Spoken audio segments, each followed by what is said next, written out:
Hi friends, welcome to Vince channel. இன்றைக்கி நம்ம பார்க்க போகிற வீடியோ என்ன தெரியுமா? ஷார்ட் ஸ்டோரிஸ் பார்க்க.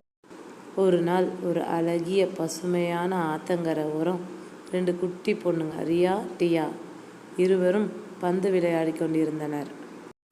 அந்த பிள்ளைங்க விளையாண்டுட்டு இருக்கிற பக்கத்தில் ஒரு அடர்ந்த காடு இருந்தது. பந்து அந்த காட்டில் போய் விழுந்துருச்சு.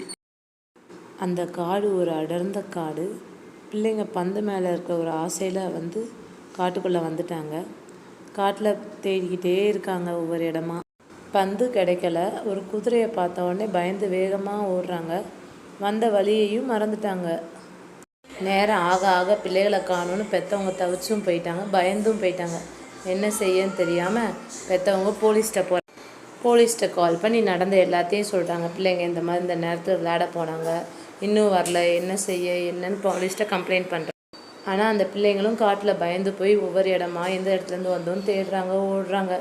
இது எதுக்கு இப்படி பயந்து போகணுன்னு அவசியமா? பெற்றவங்கள்ட்டையோ இல்லை பெரியவங்கள்ட்டையோ பக்கத்தில் இருக்கிறவங்கள்ட்ட இந்த மாதிரி போயிருச்சு எடுத்து கொடுங்க அப்படின்னு ஒரு வார்த்தை சொல்லியிருக்கலாம். பிள்ளைங்களும் சொல்லாதனால இப்போ எவ்வளோ கஷ்டம். பெற்றவங்களுக்கும் மன வலியாக கஷ்டம், பிள்ளைகளுக்கும் பயந்து போயிட்டுங்க. இப்போ அடுத்து என்ன பண்ண? போலீஸ் ஒவ்வொரு இடமா தேடுறாங்க. கடைசி பிள்ளைகளை கண்டுபிடிச்சிடுறாங்க. காட்டில் இருக்கிறத கண்டுபிடிச்சி பெற்றவங்கள்ட்டையும் கொடுத்துட்றாங்க.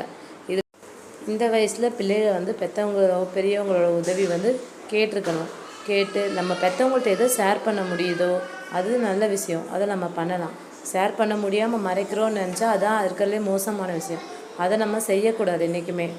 ஸோ எப்பயுமே பெற்றவங்க பேச்சை கேளுங்க. அவங்கள்ட்ட எல்லாமே மனசு விட்டு ஷேர் பண்ணுங்கள். ஹாப்பியாக இருங்க.